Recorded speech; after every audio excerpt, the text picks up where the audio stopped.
బంగ్లాదేశ్లో మరో హిందూ దారుణమైన హత్యకు గురయ్యారు. చక్రవర్తి అనేటటువంటి హిందువుని కత్తితో పొడిచి చంపారు దొండగలు. ఏ కారణం లేదు. 19 రోజుల్లో 6 హిందువులు హత్యకు గురయ్యారు. బహిరంగంగా చంపేస్తున్నారు. దైవ దూషణ అన్నటువంటి వంక పెట్టి చంపేస్తున్నారు.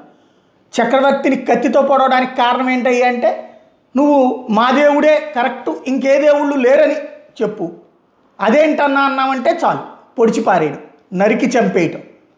కానీ ఇక్కడ మన దేశంలో దీపం వెలిగించడానికో కొవ్వొత్తి పట్టుకోవడానికి ఒక్కడికి లేదు. ఇవాళ కూడా వెనిజులాలో ఉన్నటువంటి ప్రభుత్వం దిగిపోయినందుకు ఇక్కడ ఉద్యమాలు చేస్తారండి సిగ్గులేని సన్నాసులు.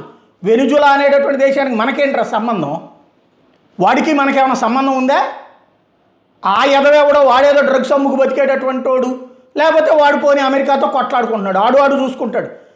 మన దేశానికి సంబంధించినటువంటి మూలాలు ఉన్నటువంటి హిందువు దారుణమైన హత్యలకు గురవుతుంటే నోరు మెదపడానికి కూడా కనీసం ఏ మాత్రం మనస్సు కదలకపోతే నీలాంటి ఉండి ఈ రాష్ట్రానికి ఎందుకు, ఈ దేశానికి ఎందుకు?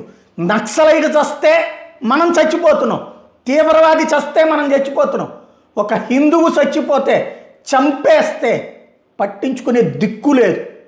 45 సంవత్సరాల భర్త లేని ఒక మహిళని బహిరంగంగా అత్యాచారం చేశారు. నిన్న హిందూ మహిళని, ఓ మహిళ మీద అత్యాచారం, ఓ హిందూ మహిళ మీద అత్యాచారం, ఓ హిందువుని పొడిచి చంపినటువంటి సంఘటన.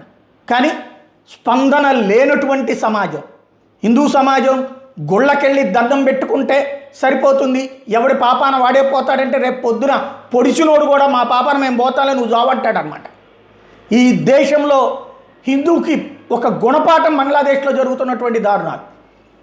అక్కడే దేశ విభజన తర్వాతన పాకిస్తాన్ వాళ్ళు ఏడుపిచ్చుకు తింటున్న రోజున భారతదేశం వెళ్ళి వాళ్ళని కాపాడి వాళ్ళ ప్రాంతం వాళ్ళకి ఇచ్చిన రోజున వచ్చేయండిరా మీరందరంటే, ఒక్కరోజు మేము ఇక్కడే ఉంటాం, మేము బంగ్లాదేశ్లోనే పుట్టాం పెరిగామన్నారు. చివరికి మత ప్రాతిపదికన ప్రాణాలు తీస్తుంటే ఎవరు తోడు రాని పరిస్థితులలో అల్లాడిపోతున్నటువంటి ఆ హిందువుల యొక్క ఆర్తనాదాలు 16 రోజులలో జరిగినట్టు 16 మంది ప్రాణాలు పోతున్నటువంటి సంఘటనల్ని మనం ఏ విధంగా చూడాలి, ఎలాగా అన్వయించుకోవాలి, ఎందుకని మనం ఆలోచించలేకపోతున్నాం?